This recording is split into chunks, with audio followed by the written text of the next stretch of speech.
خی گەورەی سەرگیانی پێغەمبەری خوا صلی الله علیه وسلم ئامادەبوانی خێوەتی دڵنیان بۆ پێداگیری گەنجان بە خێراترین ویلایەتکارەکەی خۆشحاڵی لە چارەکێکی دیکە دووبارە کۆبووینەوە. ئەزیزان بۆ ئارامبوون دڵەکانمان و بەرەکەتی ئەمڕۆمان سەرەتای چالاکی ئەمڕۆمان بە جەماعەتەکەی قورئانیات ئەوەیە کەوا کۆمەڵێک زانیاری زۆر لە ماوەیەکی کەمدا بدرێ بە ئێوە. کەواتە تۆ ئەمڕۆ کۆمەڵێک سیمینارات و کۆمەڵێک وتات پێشکەش دەکرێت لێرە. ئەوانەی کە قۆناغی حەوت بوو داوای لێبوردنیان لێکەین کەوا بەشداریمان پێ نەکردن لەبەرەوەی هۆڵەکە بچوو. ئەگەر حەزمان دەکرد ئەوانش بەشدار بن لەگەڵماندا ئەزموونی ئەوان گۆڕانکاری بێ بۆ ئێوەی ئازیز و خۆشەویست. هەر یەکێک لە ئێوە لە ناوەندێکدا و لە قوتابخانەیەکدا دەرس دەخوێت. خی پروردگار فەرمێ يا أيها النبي قل لأزواجك وبناتك ونساء المؤمنين أفرمي قيم الرسول صلى الله عليه وسلم چونکە بۆ ئاگاداریدا ئەوە لە ڕێگەی چاوەوە دوجار دڵکردمێ ئەبێ ئەوە لە ڕێگەی چاوەوە دوجار علاقاتی ناشەرعی و پەیوەندی بەناوی خۆی گەورە و میهرەبان سوپاس و ستایش بۆ خۆی پەروەردگار ئەمڕۆ لە ئەنجومەنی تەکی هەستاین بە خێوەتگەیەک بۆ کۆمەڵێک گەنجی سنووری ئەنجومەن دەستخۆشیمان هەیە بۆ ئامادەبوونیان بەڕاستی نزیکەی 100 قوتابی لە ئامادەیەکان ئامادەییان هەبوو بۆ دەستخۆشیمان هەیە بۆ مامۆستا و دکتۆر و خەڵکانەی کە بەشدار بوون لە مخەیەمەکەیە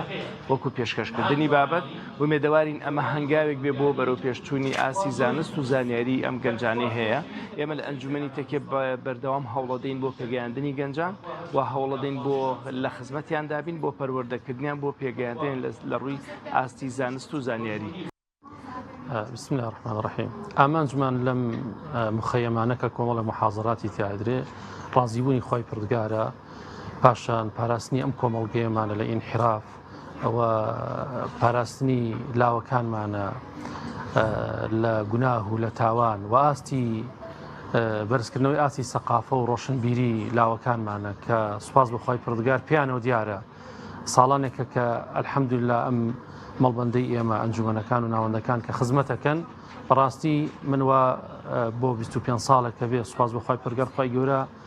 ئەو فەزڵ لەگەڵ کردوین لەم پرۆسەیە کە بەشدارین و خزمەت دەکەین یعنی هەست بەو نیعمەتە گەوراکەین بە کچەکانمانەوە بە کوڕەکانمانەوە دیارن کە ئەلحەمدوللا ئاسی سەقافیان بەرزە و ئاسی ڕۆشنبیریان لە ئاسێکی بەرزایە لە هەموو ڕۆکانەوە هەم لە ڕووی سلوکی و ڕەوشت و هەڵسوکەوت و مامەڵەکردنیان لەگەڵ دەوروبەر و لەگەڵ لە نێو کۆمەڵگەدا و هەم ئاسی زانستیشان لە ئاسێکی بەرزە ئەلحەمدوللا ساڵانە هەل لەم ناوەندانە هەن لەم ئەنجومەنانە کچان و کوڕانی ئێمە نمرەی زۆر بەرز دێنن لە ناوەندەکانی خوێندنە ئەمە هەمووی ئاثەوار و کاریگەری ئەم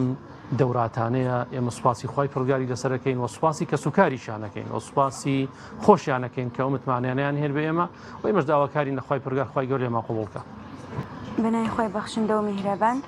ئێمە وەکو خوێندکارانی قۆناغی زانکۆ ئەمڕۆ بەژاریمان کرد لە مخەیەمێکدا کە لەلایەن ڕخراوی هیوا و ئامادەکرا بوو.